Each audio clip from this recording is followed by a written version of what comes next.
Every summer for 9 years, my parents packed my bags, dropped me off at my eccentric aunt's rundown house, and drove away. They told me it was because I was difficult, but the real reason was much simpler. My golden child brother wanted family vacations without me ruining his aesthetic. For 9 summers, I watched their sun-soaked beach photos while I scrubbed floors and helped my aunt build an off-grid cabin. They thought they were dumping their unwanted daughter, but they were actually giving me the exact tools I needed to disappear. The day I received my college diploma, I was already unpacked in a new city, under a new name, with a life they knew nothing about. It took them 4 long years to track me down, but by the time they walked at my driveway begging for help, the tables had completely turned. Make sure to comment the city you're watching from so I can see how far my story has reached. My name is Poppy Whitmore. I'm 29 years old, and if you looked at my family's old photo albums, you'd think I vanished every summer. Growing up, my younger brother Julian was the center of our universe. My parents treated him like royalty, while I was treated like an inconvenient roommate. But the real nightmare started when I turned 10. Every year, on exactly June 1st, my parents would pack my bags, load me into the back of the car, and drive 4 hours into rural Oregon. Their destination? My Aunt Martha's isolated, rundown property. My parents' excuse was always the same. Poppy is just too difficult to manage right now. She needs discipline. They made it sound like they were sending me to a summer camp for troubled kids. But the truth was far simpler and infinitely more cruel. Julian wanted family vacations without me ruining his aesthetic. While I was dropped off in the middle of nowhere, my parents and brother spent their summers flying to Hawaii, lounging on beaches in Europe, and staying at 5-star resorts. I only ever saw those trips through glossy postcards Julian sent to brag, or the framed photos my mother proudly displayed around our living room once they returned. For 9 straight years, from age 10 to 19, I was discarded every single summer so my brother could play the role of an only child. My parents thought they were punishing me, but they had no idea what was actually happening in that small Oregon town. My parents thought Aunt Martha's house was a dusty prison sentence, but it turned out to be the ultimate training ground. Martha wasn't just an eccentric relative living in the woods. She was a retired master contractor and a shrewd real estate investor who had spent decades building her own independence. While my parents were busy spoiling Julian at 5-star resorts, Martha handed me a tool belt, a tape measure, and a stack of financial ledgers.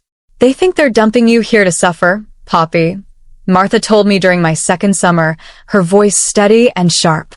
So, let's make sure you leave here so strong they can never touch you again. She didn't just teach me how to survive. She taught me how to build. By 12, I knew framing, basic electrical wiring, and plumbing.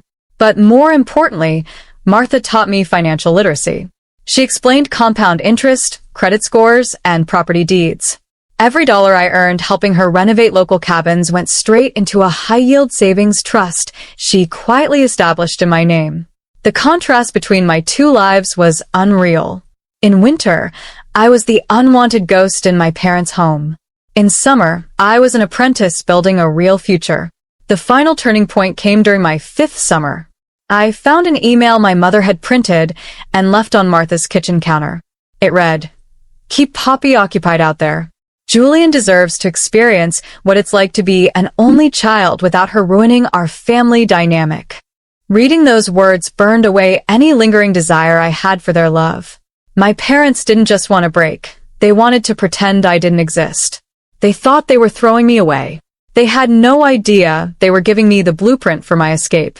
Once I knew the truth, I stopped fighting my parents. In fact, I played the role of the quiet, obedient daughter to absolute perfection. During the school years, I kept my head down, maintained a high GPA, and let my parents believe I was weak, submissive, and entirely dependent on them. They were so consumed with funding Julian's lavish lifestyle, private tutors, and endless hobbies that they barely noticed me. They assumed I would just quietly exist in their shadow forever. Behind the scenes, though, I was executing a carefully calculated long-game strategy. Utilizing every strategy Aunt Martha had taught me, I opened a private bank account the day I turned 18, completely disconnected from my parents' name. While they paid for my basic state college tuition, the absolute bare minimum they felt legally obligated to cover. I worked 2 secret side jobs as a draftsperson and small-scale renovation assistant. Every single paycheck, along with the money from my summer trust, went directly into high-yield investments and building a flawless credit score. By my junior year of college, while Julian was failing his classes and expecting our parents to buy him a brand new sports car, I was quietly buying my first piece of real estate, a neglected duplex across state lines in Washington, using Aunt Martha as my co-signer and advisor. I renovated the entire property myself during my free weekends, transforming it into a high-value asset that began generating steady rental income before I even graduated. My parents thought they were keeping me trapped in a cage by withholding their affection and support. They had no idea I had already unlocked the door, built a bridge, and was just waiting for the exact right moment to walk away forever. The day of my college graduation was supposed to be a major milestone, but to my parents, it was just an inconvenience.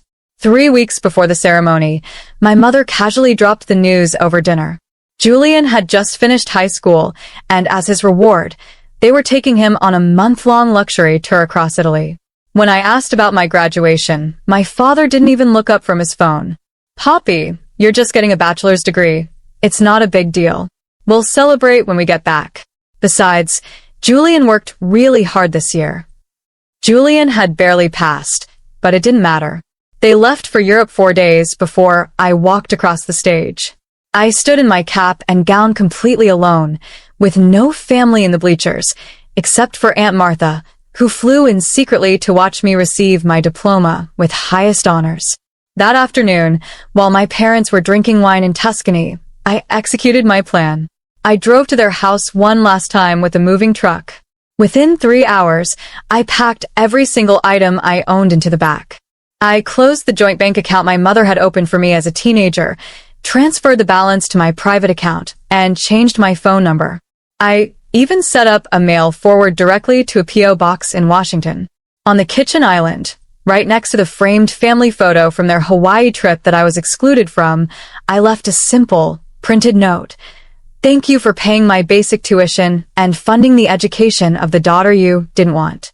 Your duty is complete. Do not try to contact me." By sunset, I was unpacked in my new home, completely off their grid. For 4 full years, I lived in total peace. My Washington duplex flourished, and with Aunt Martha's continued mentorship, I expanded my business, launching a boutique design and contracting firm. I was earning 6 figures, completely independent, and surrounded by a community of real friends who actually valued me. I had completely erased my past. Meanwhile, back home, my parents were discovering the true cost of their favoritism. Without me around as a scapegoat to blame for their problems, the cracks in their perfect family dynamic began to show.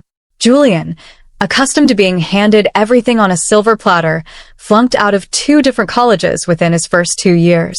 He refused to work a normal job, claiming everything was beneath him. To maintain his lavish lifestyle, Julian accumulated massive personal debts, which my parents foolishly paid off by refinancing their home and draining their retirement funds. When his demands didn't stop, they finally realized they were drowning. In their desperation, my parents began searching for me. It wasn't out of love, remorse, or a sudden desire to reconcile. They didn't miss their daughter. They were drowning in debt. Julian was a financial disaster, and they needed someone to save them. When they accidentally stumbled upon my business registration while looking up local contractors in the region, they thought their prayers had been answered. They had no idea that the self-sufficient businesswoman they were about to confront was the same girl they used to throw away every summer. It happened on a rainy Tuesday afternoon. I was reviewing blueprint house plans in my office when the front door swung open and my parents walked in. They had aged significantly. The arrogant, pristine look they used to wear was gone, replaced by worn clothes and desperate expressions. Behind them stood Julian, looking sullen and out of place in a designer jacket that was clearly beyond their current means. "Poppy," my mother gasped, her eyes welling up with fake tears as she rushed forward. "We've been looking for you for years. How could you just abandon your family like that?" I didn't stand up. I just looked at them with a calm, unbothered expression. You're trespassing on private property. What do you want? My father stepped forward, trying to maintain his old authoritative tone. We're your parents, Poppy. You owe us respect. We found out about your business. You're doing well, while your brother is struggling. We need $150,000 to clear Julian's debts and save our house from foreclosure. We sacrificed everything for you children, and now it's your turn to step up. I couldn't help it. I laughed out loud. I opened my desk drawer, pulled out a binder, and slid it across the desk. Inside was an itemized list of every single summer vacation they had taken over 9 years, complete with estimated costs, alongside photos of Julian's luxury trips. You didn't sacrifice anything for me, I said, my voice ice cold. You dumped me at Aunt Martha's every single summer for 9 years so your precious son could play only child. You didn't raise me, Aunt Martha did. You didn't build my success. I built it with the tools you threw away. The color completely drained from my father's face as he stared at the binder. My mother began to sob, trying to grab my hand across the desk. Poppy, please. We made mistakes, but we're still your parents. You can't just turn your back on your own blood over childhood grudges. It's not a grudge, Mom, I replied, pulling my hand away. It's a consequence. I picked up a pen, wrote down 2 phone numbers on a sticky note, and slid it toward Julian. Here's the number for a local trade school and a financial counseling service. That is the absolute extent of the help you will ever receive from me. If Julian wants to save your family, he can put on a tool belt and work for it just like I did. My father opened his mouth to argue, but I pressed the button on my desk intercom. Security, please step into my office to escort these 3 people out. They realized then that there was no leverage, no guilt, and no emotional pull left to exploit. Defeated and humiliated, they turned and walked out of my office, out of my business, and out of my life for good. Looking back, my parents thought they were discarding an unwanted daughter every June 1st. They thought they were giving Julian the world, while leaving me with nothing. But Aunt Martha's punishment ended up being the ultimate blueprint for my freedom, resilience, and success. Now, I want to ask all of you watching, what would you have done if you were in my shoes? Would you have helped them or walked away? Drop your thoughts in the comments below. I'd love to read your perspectives.